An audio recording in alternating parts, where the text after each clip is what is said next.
அவுட்சோர்சிங்னா எப்படி நம்ம department security guard Tesco இருக்கோ அது ஒட்டுமொத்தமாக டெண்டரை விட்டுவான்.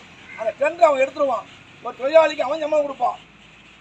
இந்த முறை வந்துச்சுன்னா ஒட்டுமொத்தமாக காற்று அழிச்சிடும். இன்னைக்கு ஓய்வு பெற்றோர் பென்ஷனே கிடைக்கல. காரணம் என்னன்னா புதிய தொழிலாளி பென்ஷன் இல்லை. இந்த ஆட்சி வரும்போது என்ன சொன்னாங்க, பழைய பென்ஷன் திட்டத்தை அமல்படுத்த சொன்னாங்க. அடுத்து புதிய தொழிலாளி பென்ஷன் கொடுத்தாதான் பழைய ஆளுக்கு கொடுக்க முடியும். ஒரு சுழற்சி முறை தான் பென்ஷன். இந்த நிலையில நாம ஒன்றுபட்டு நிற்காமல், அதாவது இன்னைக்கு வண்டி ஓட்டலாம், நாளைக்கு வண்டி ஓட்டணும். இதான் இதார்த்தம். அதாவது நாளையை பற்றி நாம் சிந்திக்காமல் இருந்தால் நாளை சமூகம் வீணாகும், வாழ்வியம் வீணாகும். அதனால் எந்த ஒரு பிரச்சனையாக இருந்தாலும் சங்க பேதம் இல்லாமல், அதாவது நம்ம ஒன்றுபட்டு போராட மட்டும் தான் கிடைக்கும், இல்லாட்டி கிடைக்காது. இன்னும் சொல்ல போனால் பிஎஸ்என்எல் இன்னைக்கு நிலைச்சிருக்கிறது காரணம் தொழிலாளர் ஒற்றுமை. எல்ஐசி நிலைச்சது காரணம் தொழிலாளர் ஒற்றுமை. ஏனென்று சொன்னால் அங்கு சங்க பேதமின்றி ஒன்றாக முனைகிறதால் இன்னைய வரைக்கும் எல்ஐசி